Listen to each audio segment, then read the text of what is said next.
Welcome back, ladies and gentlemen, to another episode of an Evolved Review. I am your host, James Caleb Kitchens, and as always, I am joined by the man who has seen more wrestling than anyone in the known multiverse, Caleb Stovall. Welcome back, man. Yes, and with all of my high production qualities here. Look, man, anybody knows that if you got a downtown Atlanta apartment like that, like the rent on a cardboard box downtown Atlanta is like $900. You go and put a mailbox out front and put a little light in it. Now it's $1,000. So that's just how it is. Yes, but, yes, it is quite expensive here in Atlanta. But I will say this, man. I love Atlanta. This city is amazing. Right. Yeah, absolutely. I love it here. I'm a huge fan of living here. I actually, my mom came to visit last week, and I ended up taking her down to the aquarium. Her and a friend of hers came down. Oh, that's awesome. And she had never been. She was not fond of the traffic that was involved in getting there. Because she was like, "How? When do we need to leave?" And I said, "In about an hour before."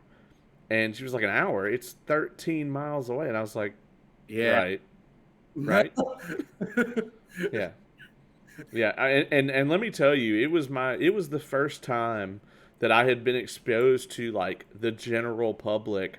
I think since COVID started. I mean, I go to the grocery store and go to the wrestling shows and things like that. But I mean, like, there were the aquarium was sold out all day. I mean, there was just hundreds of people in there, everywhere, screaming children, which is like the worst sound in the universe. And it was just like there was a minute where I was just like, this is how things just used to be all the time. And but it was very cool to, as much as I hated it, I was glad to see it, if that makes any sense at all. No. I completely agree with you. I was talking with someone about this the other day, and let me finish the statement right before anyone jumps on me. But as much as the pandemic was obviously awful to the wrestling industry, to the music touring industry, to the sports world and everything like that.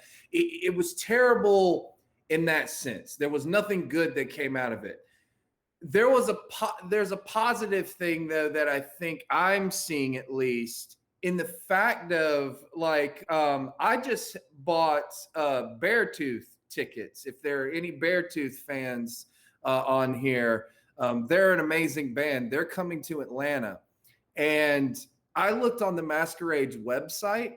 If you go and you look at all their shows, even the shows that are like hardcore indie rock shows that you've never heard of any of these people, those shows are selling out because people want to get back out and see, bands and sports and wrestling and everything like that. They want to experience the live stuff that they missed for so long. And I think that for the longest time, we as a society took that for granted. Right. And now, and so when it was taken away from us, now that it's being brought back, now everyone's like, okay, we're going to go see some shit. We don't even care, because normally you get those people who will be like, oh, well, they're coming into town this time, but we can't go. So let's go see them the next time they come into town. No, everyone's being like, nope, we're going now. Yeah, we'll catch them next time. That's the bane of the live service industry in general. And that's kind of the problem too with, like, smaller markets like wrestling shows that run monthly. Is it's like, if they're not telling storylines that I'm interested in, well, I mean, whatever. I'll get there when I get there. 900 of the other things can be, priority. Yeah, exactly. But I think people are not saying that now. I think that people are actually, like, starting to realize the value in everything. Yeah, and it's very interesting that we've landed on this topic of conversation, because we started this podcast in the middle of the pandemic, or really at the beginning, when there was like an actual, the closest thing the U.S. saw to a lockdown, where it was like, don't leave your house unless you have to, and everything. And this was even before I think mask mandates. This was when it was just like, hey, stay home. Yeah. And that's why we started this podcast, is because we really couldn't do anything else. So it's very cool that we're getting to ourselves go out and do things again, and everybody else is doing that as well. Um, Pro wrestling is seeing the residuals from that. Both the All Out venue, the AEW live shows. I mean, All Out sold out in almost record time. Yep. AEW's shows where they're doing house shows and touring and whatnot are selling big time. Yes. I know the one in Charlotte that they're doing has about 3/4 of the capacity is already sold out. They originally put about a quarter of the seats up, and now they're selling the whole venue. That's awesome. Yeah, and then I mean, I don't care, what we think about the products, WWE even, but man, just seeing that crowd again, knowing that there's going to be that crowd, knowing that there's going to be those reactions. Now we're going to see who's over. Now we're going to see what really works. Because I truly believe this. I really felt like wrestling was mediocre this past year, and part of 2021, because of the fact that there was no fans. Yeah. It's like, look, I get that there was a lot of stuff that wrestling did that I did not agree with. I did not agree with all of the cinematic matches, or most of them that I saw, I should say. There were some of them that were really good. There was a lot of other stuff that I didn't necessarily agree with, but I get it. Like, they're like, you have 2 hours on Wednesday, you have 3 hours on Monday. Guess what? We've got to put on a show in front of no audience. How do we do that? Well, we've got to change it up, even if it is bad. We just have to do it because we have to do something different. Yeah, I agree. And on that same note, like SummerSlam is selling like crazy. Yes. And we look at like the size venue that they're in. I think it's a 65,000 seat arena. Yeah. Because the other day somebody was actually saying like, oh, All Out sold out in this amount of time, but SummerSlam has this amount of seats, and they were trying to play their little like fanboy flute, and I was like, yeah, dude, the All Out arena seats like 12,000 people. The SummerSlam arena seats 65,000. Yeah, but that's still impressive though for a company that is not WWE to sell out a place that has 12,000 seats, right? It is impressive, but they've done it 3 times. Well, And this is so true. my takeaway from that actually is, hey, guess what, AEW? You're booking too small of a venue. They should be having All Out in a 30, 40,000 seat stadium, because I think at this present moment, I think they could fill it. And so that's money left on the table. I think so too, and I'm really though looking forward to that special AEW Dynamite that's going to be from that stadium in New York. That's a tennis arena. Yeah. I'm really hyped for some of the things going on right now. I think we've talked. I don't want to get into it because we've talked a lot about how having the live audiences back will hopefully sort of course correct wrestling a little bit, at least veer it back into the watchable category. But I think that's going to take a little bit of time, but hopefully for right now, people will just be excited. I want to add, we were talking about this a little bit off mic, but I didn't go into it. When I went to see Black Widow over the weekend, the movie industry is back thanks to Marvel and the end of the pandemic, because anytime over the last decade, Marvel movie, I'm there. Thursday night, opening night, I'm there. Unless hell or high water, Pretty much any comic book movie, though, you're there for. Yeah, that's true. Now, when it came, but especially MCU stuff. True. Even the bad MCU entries is like, it's an opening night thing for me. I was not able to get opening night tickets. They sold out so fast. I actually went to go see it on a Sunday, so it had been out for 3 days already, and I have not seen that many people at that theater in years. Like, not probably since Avengers Endgame. Which one did you go to? I went to the I go to the AMC North Point. Okay. Yeah, I and ain't there yet, so it's a nice theater, man. They have a Dolby theater, which I enjoy more than the AMC or than the IMAX. I don't. Did you ever go to the really nice the GTX in Augusta? the River Watch. Yeah, Yeah. yeah. So their GTX screen is a Dolby theater experience, which I think is way better than IMAX. I don't want to make this a movies thing, but a lot of the IMAX seating is just so uncomfortable. It's those like bucket seats, and they put like 7,000 of them in the theater, and Yeah. you're just like that. I much more want like the recliners where I can relax and all that. So Yeah. I hear you because that was the thing with Riverwatch when they put the Riverwatch cinemas. I never went to another theater in Augusta. that's still my favorite theater. Like I like the AMC here. They actually have a really nice thing where kind of like at the drive-in that we went to, which was fantastic. Yeah. Where you can go on the app and you can just order your stuff and they just bring it to you, so you don't have to get up during the movie if you get thirsty or whatever, which is Oh, that's pretty awesome. sweet. Yeah. Um. That being said, if you haven't picked up on it, the main event tonight is actually going to be Dark Side of the Ring, and it's odd for us to be reviewing an episode this late after it aired, Yeah. but unfortunately, we had 7 million other things to talk about. And this one was kind of at the tail end there, and it came out in the middle of all of these different things, including the A&E WWE Legends series, which we finished up. Yeah, I if they do another season of those, which I hope they won't, but if they do, it's gonna take some convincing to get me to commit to reviewing all of them. Maybe we just review some of them because I can only be negative for so long before I get tired of it. Dude, I was about to say, I'm not going to be the one convincing you.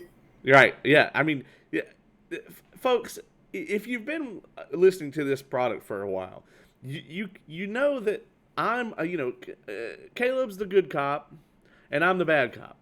And if we both like something, it's probably really good. But if we both hate something, it's got to be really bad for you to hate it. And there were segments of those A&E biographies that we were both just like, this is awful. I hate this. Yeah. Why am I doing this to myself? And they were so long, you know. Yeah. So It just, to me, it's now a weak attempt at them just trying to outdo Dark Side of the Ring. yeah, and Vice does such an incredible job with these.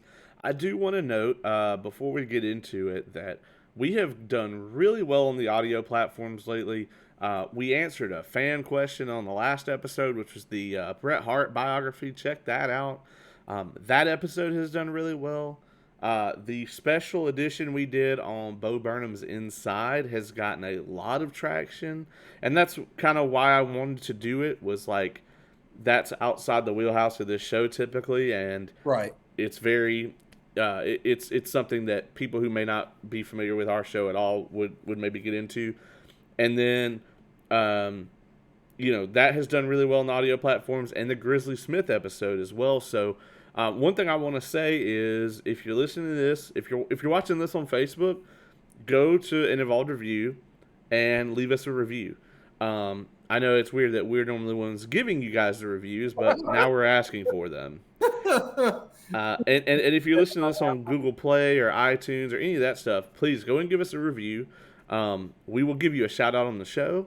But when you go and you review the podcast, that goes into the algorithm, and it allows us to pop up on more people's like suggested feeds, so we can get more people listening. But last week we saw a really nice spike in listeners. We've actually on the audio platforms, we finally passed both the Grizzly Smith episode and the Bo Burnham episode. Both passed the Bruiser Brody episode finally on the audio platforms. Wow, that's So, awesome. yeah, I mean, we had been really fighting to get over that peak. Yeah. But we're there on the audio. Now on YouTube, the Bruiser Brody episode is still by far. It's got like 3,000 likes and more views or something like that. So, Oh, wow. yeah, that episode is far and away, I think, one of the most interesting on YouTube. How it's kind of taken off, and it's kind of like our flagship episode. So, hey, you never know. Maybe this is to be the next one. I wonder why though that the Bruiser Brody one's so popular. Joe Brown has a really nice beard.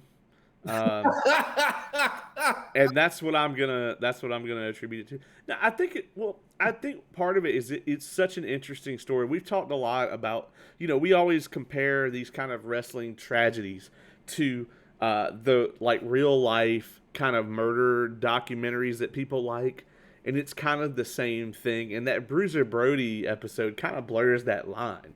You Yeah. could you could make that a like serial killer, well, not serial killer, but you could make that like a murder mystery episode without even having to be a wrestling program. No, yeah, I definitely agree with that. Like I said, my aunt, who was not a wrestling fan by any means, I showed her Dark Side of the Ring, and she wanted to watch every single one of them, including Yeah. the New Jack one. Yes. Yeah, I mean, CSI, I think, even did a sort of, not an exact version of the Bruiser Brody, but I think that story influenced an episode of the Yeah. show. And there was a point in time where CSI was like the most popular show on television. Yep. So, before the 72 spinoffs. Yeah. Yeah. Yeah. So, I could go on about all that. I'm in Master Control, so I see that kind of shit all the yeah. time. Next up, CSI Thompson. We gotta track down who robbed the liquor store this week. CSI Alaska. Yeah, yeah. Anchorage. We gotta fight the mosquitoes. See who threw the fish at the mayor. That was the most Jim Cornette thing you've ever said. That being said, man, let's get into it. We talked about this a little bit off mic. So, neither of us, to my understanding, really have a lot of, like, Dynamite Kid is in that era where he's, like, right before us, neither of us really have a lot of personal, like, attachments to this one. No, I mean, I have seen like that matchup that everyone talks about and rants and raves about, the him against Black Tiger or Tiger Mask. Is it Black Tiger or Tiger Mask? So Tiger Mask, it was Tiger Mask in Japan. Yeah. Okay.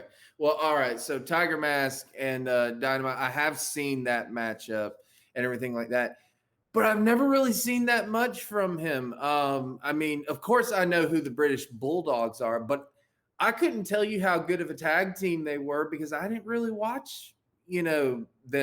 They were before my time. Yeah. While we don't really have a lot of connection to Dynamite Kid personally, Yeah. I think this is one of the things that's so masterful about Vice is the kind of the same thing happened with Bruiser Brody.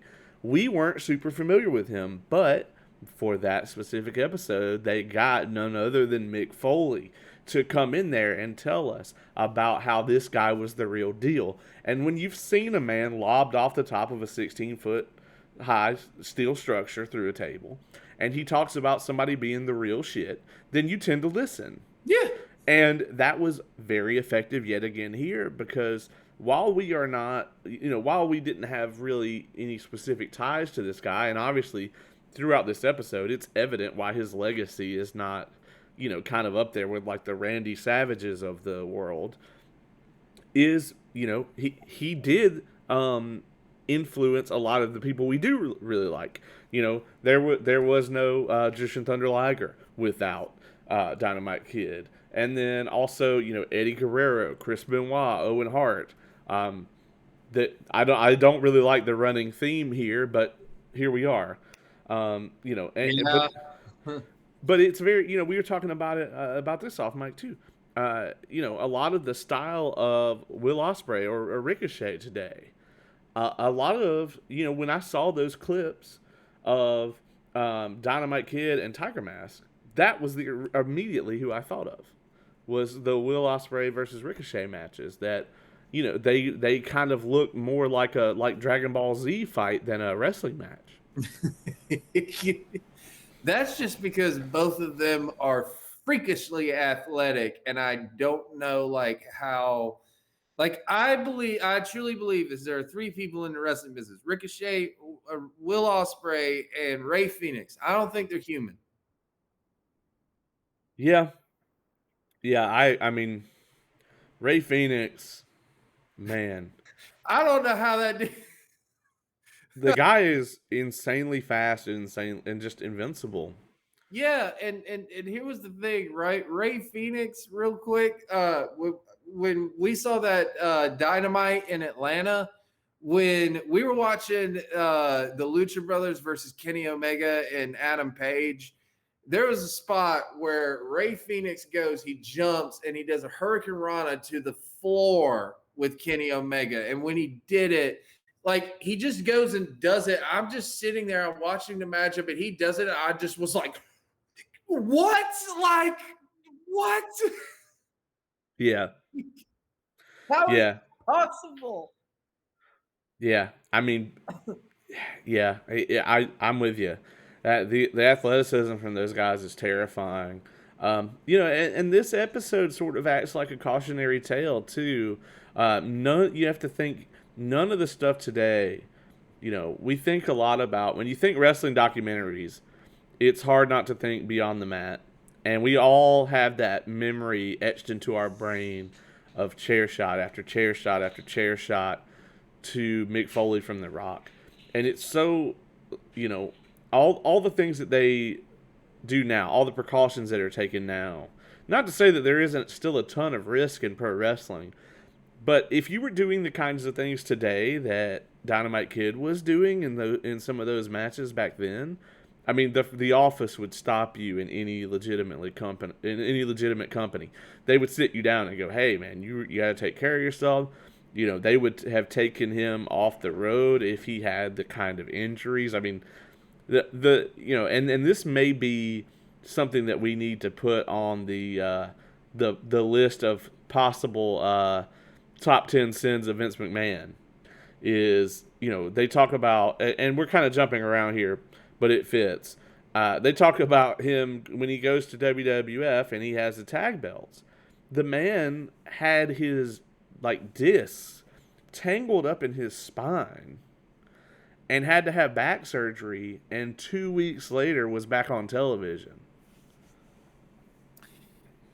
Yeah, and here's the thing too. I don't just put that on Vince McMahon as well. I put that on the wrestling industry in general back then, because that wasn't, everyone points the finger at Vince for that one, but that was something that you did with every wrestling company back. I point the finger at Vince because he was in charge, man. Well, and in that case, yeah, I get it, but I'm talking about even before him.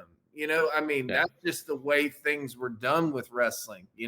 Arn Anderson talks about it all the time. He says, it was brutal back then. Yeah. It was a brutal schedule, but you knew what you were getting into. It's a brutal schedule today. I mean, unfortunately. It is. But yeah, I mean, it was just kind of how the industry was, but Vince McMahon was in control of the industry. Yeah. And and he could have made a change, and really you got a guy who's not medically cleared. His doctor is like, "You are not cleared to do this ever." And Vince is like, "No, it's cool." Cuz the talent is always going to tell you that it's okay. Of course. I've seen guys dislocate their shoulder and come walking back through the curtain with it hanging. You good? Yeah, man. I'm fine. No. The talent 99.9% of the time, the talent is going to be like, no, it's good. And because that is the culture. But as a promoter, a booker, etc., it's your job. I mean, the buck stops with you. If you think that somebody is being put in a position that's unsafe, even if they're putting themselves in that position, if you have an opportunity to stand up for it, then you should. And I think that this was incredibly irresponsible of Vince to let this happen. I mean, they should have just taken the belts off of them, or you do the classic. They kind of did a variation of this, but they didn't need him there. You do the classic. Oh, we took him out in the back or slashed his tires or whatever, and the heels come out and beat just the one guy, and then that's it. But he could have ended up in a wheelchair for the rest of his life right there.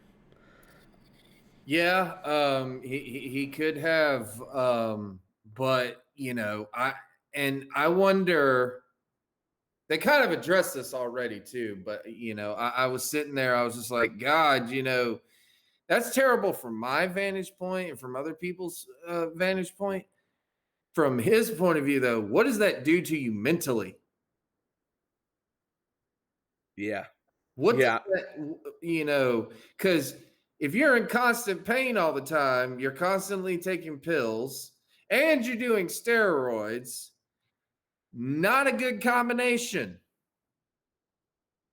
as we've Yeah. seen throughout the years. And dude, I gotta say too, is it not freaky to you how much he and Benoit look exactly alike? Well, Benoit modeled himself heavily Yeah. after him.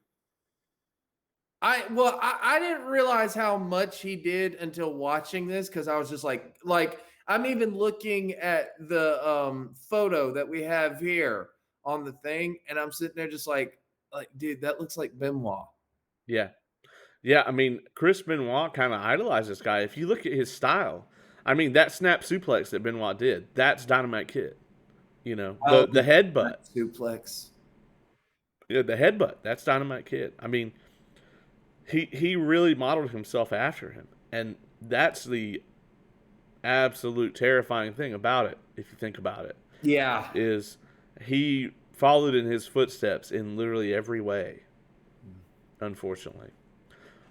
Yeah. And I think that might be why this episode, it almost feels like this episode should have come out before the Benoit episodes, because after the fact, it's like, okay, this guy, okay, he was on the steroids, right?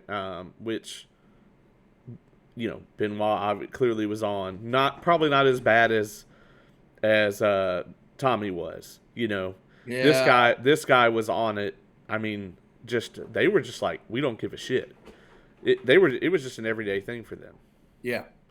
Um, and Benoit obviously was not on them as bad, but Benoit had CTE just like Dynamite Kid. I mean, Dynamite Kid couldn't be diagnosed, but we definitely know that he had CTE. I mean, the behavior patterns are exactly the same. Yep. And, fortunately for his wife and his family, they got away from him before it got to the level that Chris Benoit's insanity got to. Yeah, that was just so heartbreaking hearing from his daughter in this one. I was just Both of them, yeah. but yeah, both of them, and the ex-wife and everything like that. I mean, just oof.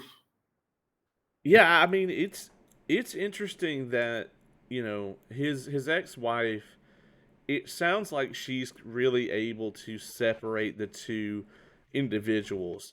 Him before the CTE clearly set in, and then after, Yeah, because it seems like he was a completely different person. I don't know though.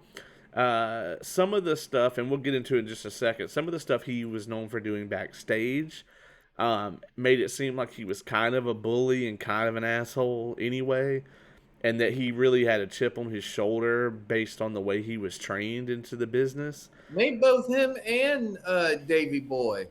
Yeah. I mean, you look at, I had read Foley's book, so I already knew about the story where he broke his jaw, and I think that really has turned me off from Dynamite Kid ever since. Anyway, like that's why I never really got into his body of work, and that was without knowing about the other things. But I had read that and been like, man, what an asshole, forever ago when Foley's book first came out. Well, I see. I heard about that when they did Foley's first documentary in WWE. I had heard about that, but Foley never made it seem like he did it to be an asshole or anything like that. He just did it because he made it seem like when he was telling the story that Dynamite just was stiff in the ring and Foley was green, so he took it the wrong way, kind of thing. Yeah, I mean, it seemed to me like he was kind of like that veteran that's just going to beat up on the new kid because they're green.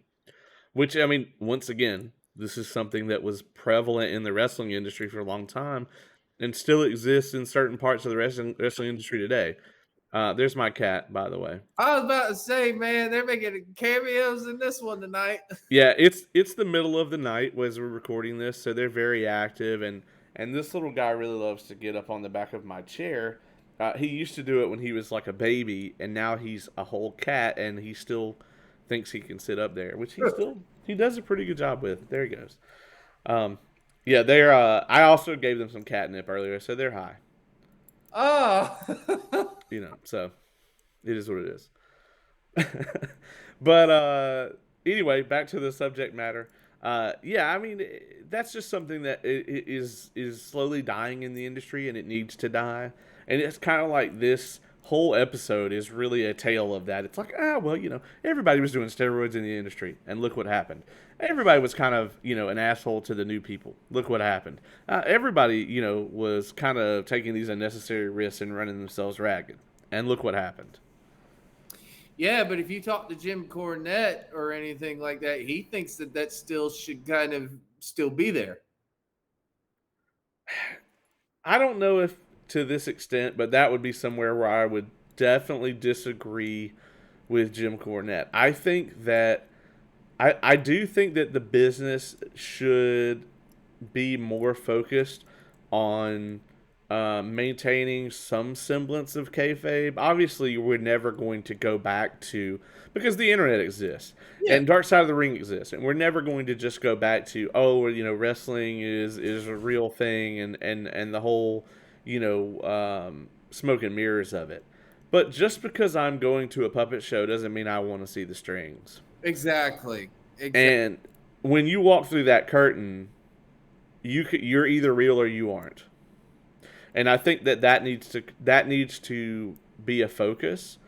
And it does worry me with what's on TV with AEW every week and some of the shit that I see on there. I'm just like, it worries me because at what point in time am I going to start seeing wrestlers that came up and got into the business because they are, and I got to take aim because this is the first name that came to my head, because they're Kenny Omega fans. Like right now, most of the like independent talent that I work with, they came into the industry because they want to be like Chris Jericho, or they want to be like The Rock, or they want to be like The Rey end. Mysterio.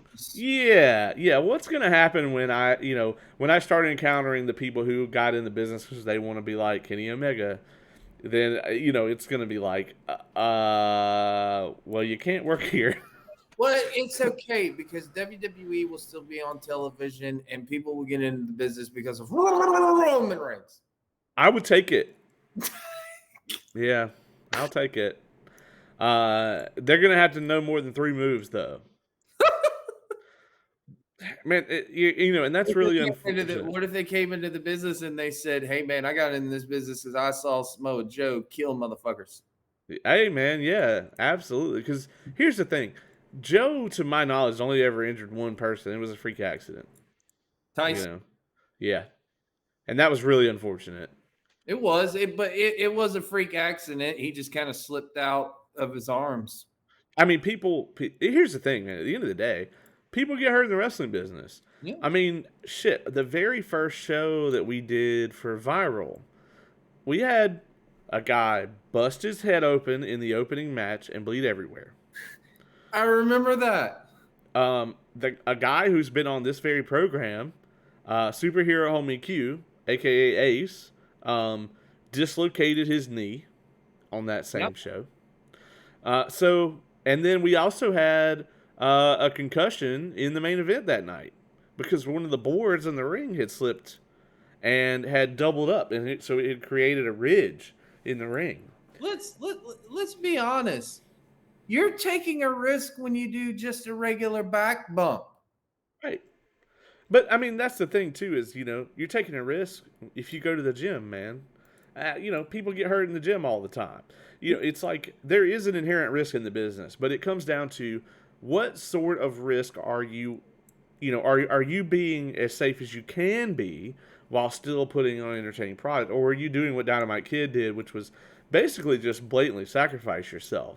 I mean, when you have Mick Foley talking about the unnecessary risk this guy was taking, Yeah. but That struck me when he said that. I was like, what? that's the whole episode right there. That tells you everything you need to know about this guy. That it really did, because literally I was sitting there and Mick Foley comes up and he says that, and I was just like, wait a minute, Mick, did you just seriously say that? Yeah. I want to talk about, first off, we mentioned the back injury that kind of changed everything for him. They mentioned here that they had to remove 2 of his discs. There's a reason that you don't hear about that happening to anyone. Your back has to be fucked for them to remove discs because it's incredibly bad for you. And not to turn this into an anatomy lesson, folks, but the way your spine works is you have vertebrae that go all the way down. It's a column of vertebrae, and they interlock and allow you to have movement in your back and bend over and move your neck and all that shit. Okay? And between each of those vertebrae is like little pouches. And those pouches, allow that fluid movement to occur and prevent damage from happening to your spinal cord. So taking those out, I mean, and being a pro wrestler is kind of like taking all the safety precautions out of your car and then running it into a telephone pole every day until something bad happens, which won't take long. Yeah, that's basically the best way to describe it. And it's interesting that that they were talking about that, because immediately what came to my mind was not a pro wrestler I know or anything like that, but my cousin Neil. He was a football player in high school. He was a defensive. Well, he was on the defense. I forget exactly what position, because I only ever saw him play like one time, basically. So, but he was on a big role, and he probably would have gotten a scholarship in football, and he probably would have been on a big. He probably would be playing in the NFL today. Instead, what happened was he got a minor injury, right? Playing football one time. I don't remember exactly what he injured to have this happen. But they did a scan of him, and in doing so, what they found was, as they went, hey, this is a minor injury. You're fine on that one. Just heal up on that. Here's the problem. You've got this thing with your back. There was a problem with it. And if you take a shot right there in the wrong way whatsoever, you're done. Basically, you are paralyzed or whatnot. So he couldn't play football anymore. Now, luckily, he went on to do track and field, and he went on to do a bunch of other things. But that's immediately what I thought of whenever and that's what I think of anytime I hear about back injuries. Yeah.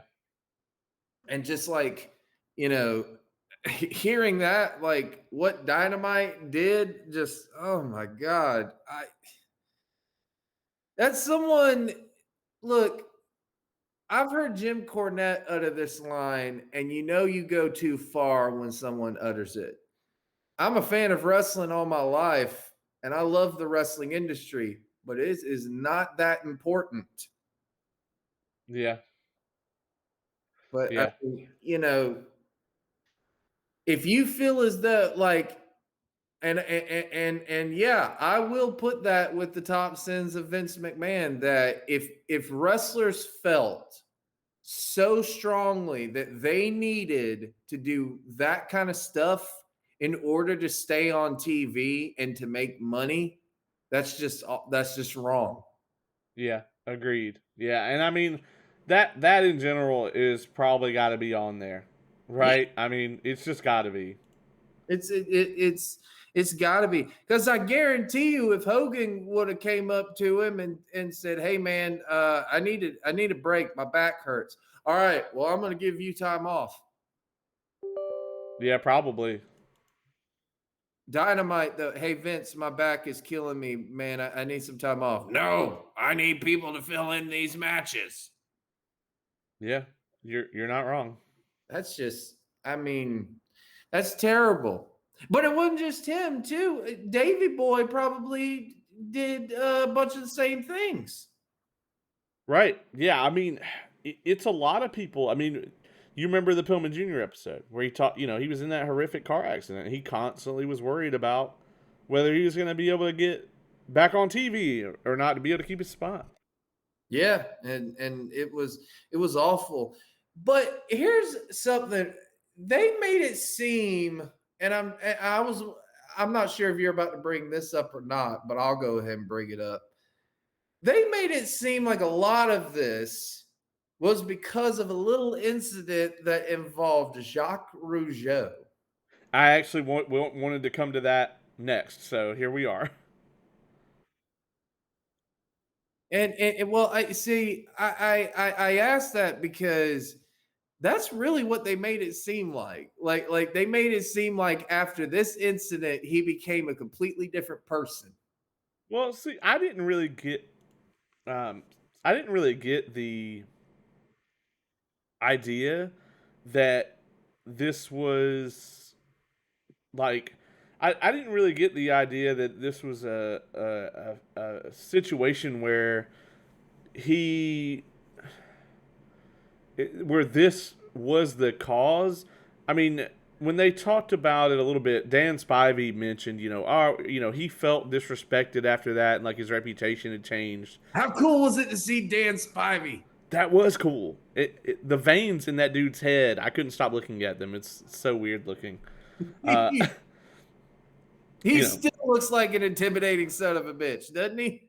he does, man. I would not want to fight that guy. He seems like he's a very tough dude.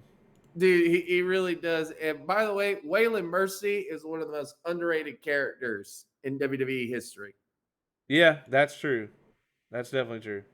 Um, that being said, uh, that incident, man, was such an incredible story, and I really got you know, I got the idea that maybe Jacques Rougeau was maybe embellishing it just a bit, but I Eh, mean, at the end of the day, he did knock the dude's teeth in, or out rather, and I mean, dude, that's just wild. And I'm sure that Dynamite Kid was an ass to him, and I'm glad that he stood up for himself. But it's kind of like, you know, I I thought it was an amazing story. I think it's honestly the highlight of the episode, and I kind of feel like I felt about Scott Norton. It's like, can we get Jacques Rougeau back on to tell more stories because he was a good storyteller? yes. Yes. He was good in the Dino Bravo episode. Yeah, and Dino Bravo makes a brief appearance here Yeah. in this episode. Kind of with the mob ties, which is still terrifying to Oh this God, it day. really is. Um, and we didn't actually cover that one, right? We didn't No, review we, that we episode. we didn't. I have stated that we should because I went back and I watched it and I was like, yeah, was a lot of meat on the bone on that one. Maybe I think this is 16 episodes into season 3. We have a few we've committed to doing. Maybe we'll do a little like kind of bonus episode at the end, and we'll go back and fill that one in. I'd love to. That'd be awesome. But we also have to get ready for the second part of season 3. That's true, yeah. And I know we talked about taking, a little break too. So I don't know if we're gonna have time. I don't know when the second half of season 3 is going to air. September. Oh, it's September. Okay, so that's just perfectly awful because I'm gonna be doing stuff all in September. I have Dragon Con in September. Thank all of the gods in all of the different pantheons for the return of that. And then you said that you wanted to take me to that too. Yeah, man. Not to get too into it here, but it's definitely something I'd recommend, like coming down and buying like a day pass, and just going and seeing the madness. But I know when that you would not want to do that because you would want to go at least 2 days because you're going to want to go to the wrestling show. So I do want to see that because like everyone I know pretty much goes to that. Yeah, and it's like 3,000 people. Now, unfortunately, this year we're not going to have one of the standouts of previous years there in Anthony Henry, aka Asher Hale. But we probably can still get James Drake, but his schedule is pretty crazy these days too. So, well, we have though Mr. Lockhart.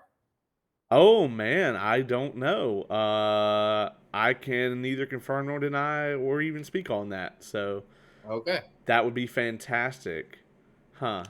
Yeah. Or let's see. Yeah, I mean that definitely needs to happen one way or the other because it's a nerd fest and he's the galaxy's only hero. So I know, like he came out as Darth Maul. Dude, if he did that at Dragon Con, the pop would be astronomical. Yes. Yeah. So yeah. Anyway, we've gotten so off topic now, but I don't, like I said, I don't know that there's a whole lot left to say on this. I really liked his kids in the episode. They I thought it's always effective when they get people's kids, for the documentary. But it's like in this instance there was a stark contrast. They didn't get his son. I didn't really catch anything about him except his name. I think his name is Malik. Malik. Yeah, like I don't think he wanted to do much. Yeah, I mean it's probably rough. It's probably a tough relationship, but I mean just with the daughters. Where you have the older daughter who remembered a lot of her father and really wanted to get back in touch with him, and thankfully did kind of have that closure with him there at the end. And then you have Amaris. Amaris was the younger. I think that's how you say it. Yeah. I had trouble saying it too. Bronwyn is the older daughter, which is the weirdest name. And then Amaris was the younger one. And the younger one is just like, she mostly just had stories to go off of. And then come to find out that, there was a very, very dark side and a very dark sort of ending to those stories. And she kind of went in the complete other direction where it's like, no, why would I want to have anything to do with this person? And I think it's completely understandable. I mean, given the fact that, her dad almost killed her, when she was, in the womb. Yeah, dude, when I heard that, I just I threw up my hands, oh my God. I can't even fathom a father doing that to his child. I cannot fathom that. And I know we saw the Grizzly Smith episode and everything like that, but I don't know, man. That just, when I heard that made me hate this guy even more. Like, I do not care to go and talk about the Dynamite Kid after that, basically. Yeah. I mean, and I don't really.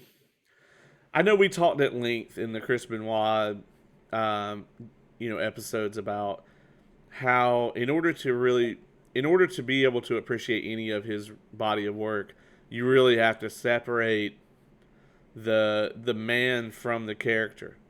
But I think that's considerably harder for us to do because, like I said, we had no connection to this person before now. And knowing what he was doing to himself out there, just I mean it does sort of make it to where I'm not interested, you know? And that's interesting that you say that statement. You have to separate the character from the man and stuff like that. That's one of the things, though, and that's what Dark Side of the Ring points out a lot. That's so hard to do with pro wrestling Right. because, like, okay, if Joaquin Phoenix say he is this batshit crazy person in real life, but yet I could go and watch the Joker movie because he is amazing in that, and he is Right. a character. It is completely a character. With wrestling, when we talk about Benoit, that is who he is. Right. Yeah, That's him. they can't recast Chris Benoit, you know? Exactly. And that's the problem with pro wrestling is it's not the acting industry, it's not the movie or TV industry. Well, a million people know, not a million. Billions of people know Tom Hiddleston as Loki. Tom Hiddleston, that Marvel could ruin Loki as a character, and Tom Hiddleston could go play something else. Yeah. The Rock couldn't go, be, if he had fucked up horribly, and done some really ridiculous shit, he can't not be that anymore. You know what I mean? It's like the line in wrestling is so just it's so blurred between the real person and the character. And the character is forever stapled to you unless you are, it's a situation like suicide, right? Where, you're under a mask and a suit and nobody, unless it's like people who read dirt sheets, you don't really know who's under there and you can change the character out. But if it's somebody where you've associated them with your real life self and shown them your face and everything, you are that character to an extent, and you're always going to be that character. And it's not like when Rocky Maivia became The Rock. It's like, well, The Rock used to be Rocky Maivia, even though it's a completely different gimmick. It's still the same guy. His legacy is told of him being these different iterations of himself. It's not like, oh, this was a different person, because it wasn't. You know, it's just an evolution of that same character. And it's why you look at like Stone Cold Steve Austin, for instance. Yep, I was just about to say it's why Stone Cold is Stone Cold to this day. It's why Ric Flair is still Ric Flair to this day. That might be the best example out of all of them.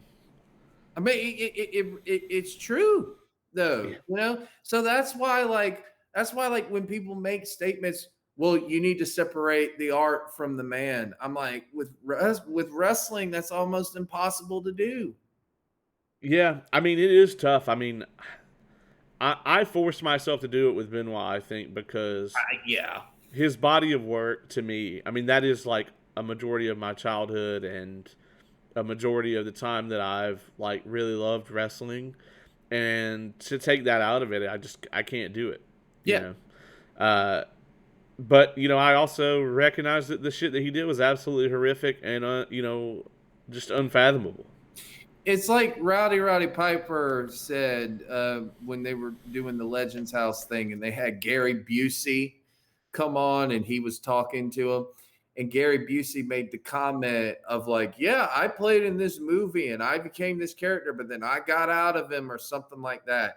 And Piper just goes, hold up, you're a character. I'm not. Yeah, exactly. I'm Yeah, not a character. yeah, So, it's just that. And so, Dynamite, to me, his reputation is ruined. I mean, yeah.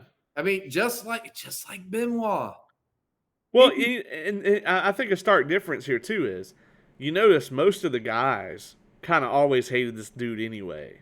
Yeah. And so it wasn't like Benoit where it's like nobody had a bad thing to say about the dude prior to Eddie Guerrero passing.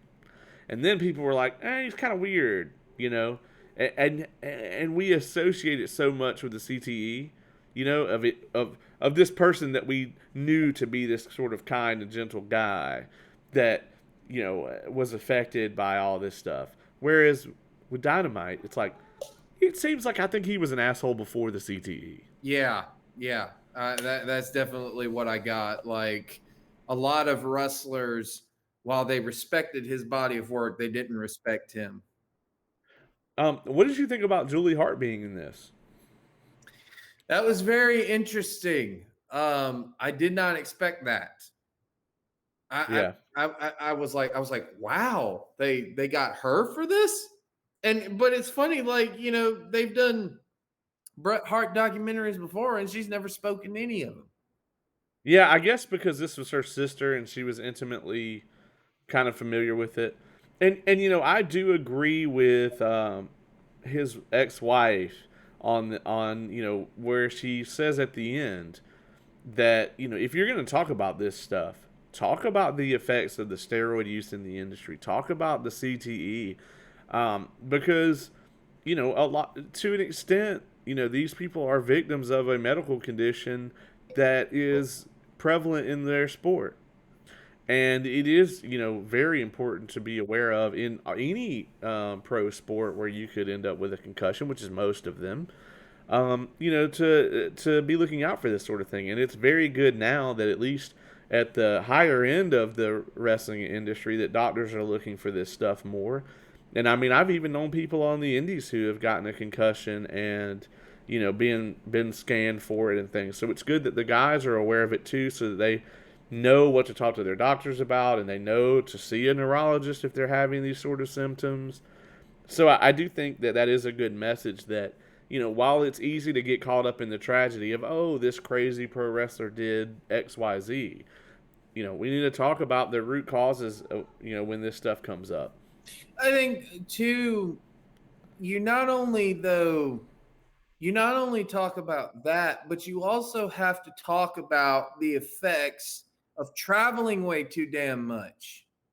Yeah, I mean, I'm really glad that, as much as I give AEW a ton of shit, I am very glad that a space exists for the workers to be able to go and have a much safer environment than they're going to have with the WWE.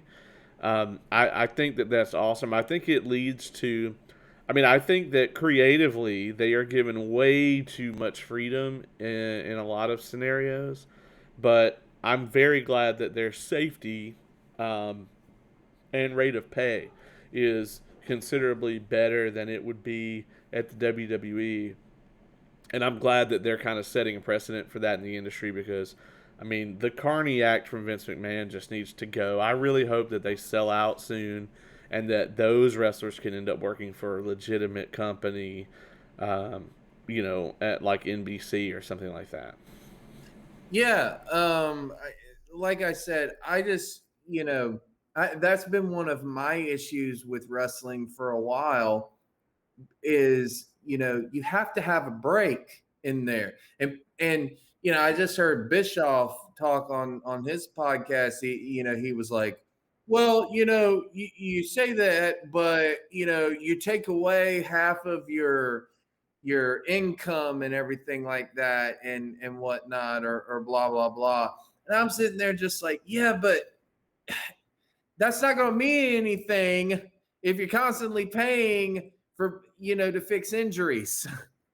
I mean, we talked about this at length before, but I think an off season, yeah, I mean, does it hurt your bottom line? Yeah, but I mean, you also don't have your expenses. I mean, you have payroll, but you're not paying for your, you're not paying to actually rent out venues during that time. You're not paying travel.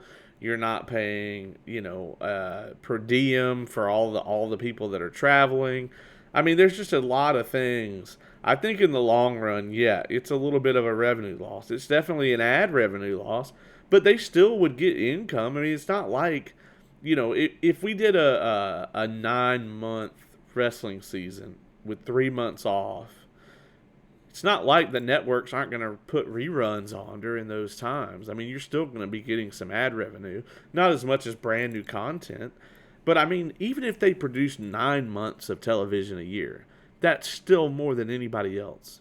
Yeah, it is. And it gives the people a chance to breathe. It Yeah. gives it gives your viewer it builds anticipation up for what is to come. That is the reason I've said it a lot of the times why these TV shows they have this big huge premiere of their seasons and stuff like that Yeah. because people are generally excited to see it. Obviously, it's a different industry. I get it, but it's still I just think that wrestling has way too much of a travel schedule. And it's like, I don't understand why these guys take more risk and bumps than football players. Yeah. Yeah. Um, So, That being, yeah, I mean, that being said, I wanna go ahead and wrap this one up. I love Foley's kind of adage there at the end, where he says that Tommy wasn't the first and won't be the last person to sacrifice his body for his art. And that statement is amazing coming from just about anyone, but coming from Mick Foley, yeah, it's just it has on a whole it takes on a whole nother meaning. I was You know. about to say, like, I was like, this coming from the guy who literally did that. Yeah. Yeah. I mean, he knows that story better than anybody. Um, But yet, so he is fine. yeah, I mean, well, I don't think he's fine, but I think he got out at the right time. I think he realized like, hey, this is getting incredibly difficult for me to do, and got out.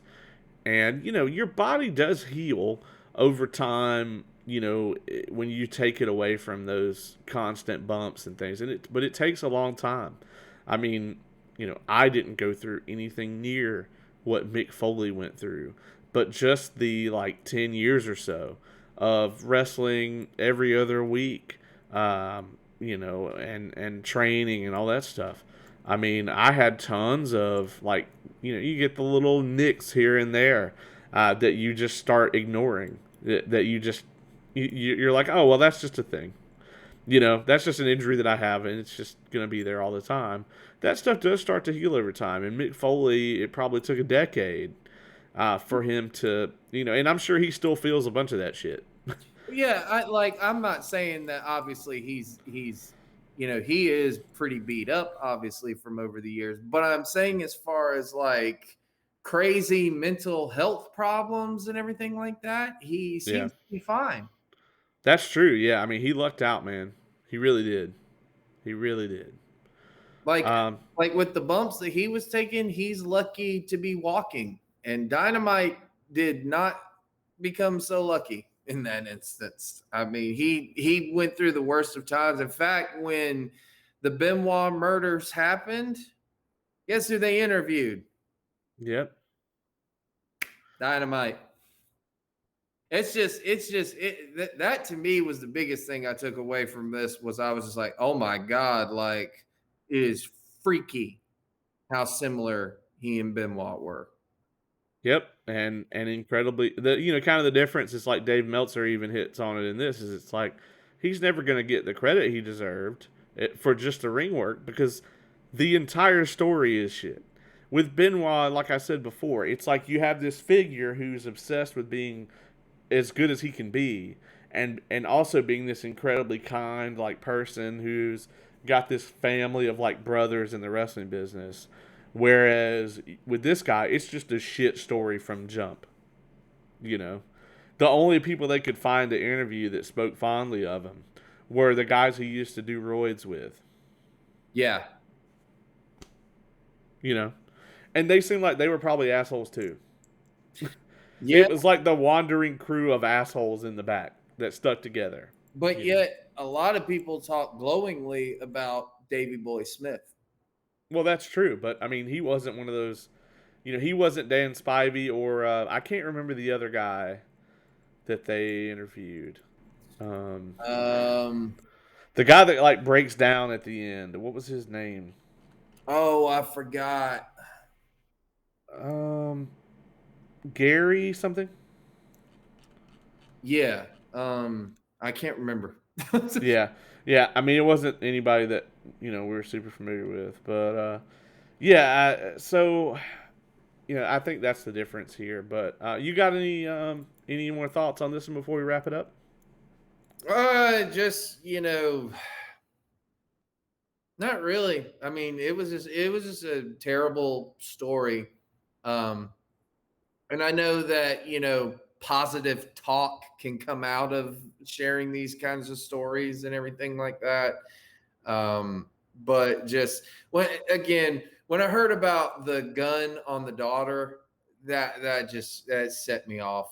I was Yeah, like I wanted to turn it off at that point. I was just like, I'm done. I can't do this on that. So it sucks because here was a guy who he should be known for innovating the wrestling world. He should be known for his great matches. He should be known for his in-ring work, his body of art, and whatnot. And he's not going to be known for that. very true. Very, very true. He's just not. Same thing with Benoit. They both should. God, again, they both should be known for their work of art, and they're not going to be known for that. I mean, the thing that was really chilling to me was when his ex-wife was like, you know, I she said that Dynamite Kid said, "Well, I hope my daughters are so proud of my body of work." She was like, "They don't need a wrestler; they need a father." And it was crazy to me that he would say, something like that, where it's just like, that's not going to mean shit to them. Nor, I mean, it's not really, and unfortunately, due to your legacy, it's not going to mean shit to the world, Yeah, you know? So, it just not. It was a terrible story, but I guess it's one that does need to be told. true enough. A cautionary tale. Mhm. That being said, one last thing before we head out, I want to give a shout out to the Tapped Out Wrestling Podcast. They have been sharing our stuff lately, and I want to congratulate them on their 5-year anniversary coming up. They recently hit like 56,000 views on last week's episode, Hey, which incredible, incredible numbers. For some of that stuff, and they're doing a really great job with it. They have for their 5th anniversary, they are going to be doing a wrestling show that is going to feature like a clash of different promotions from all over the southeast, and it's going to be a huge deal. And so if you want to go check them out, I believe that show is going to be filmed and it's going to be um, available online as well. So that's going to be something that a lot of people will want to see. So I did want to give them a shout out. Caleb, thanks for joining me each and every week, man. It's always a pleasure. yeah, thanks for having me, man. It wasn't the most fun subject to talk about, but um, you know, just like everything else, we got through it. It's so rare that we have a joyous episode of this particular podcast. But that being said, it is what it is, and you guys keep watching it, and we thank you for that. And as always, this has been an Evolved Review.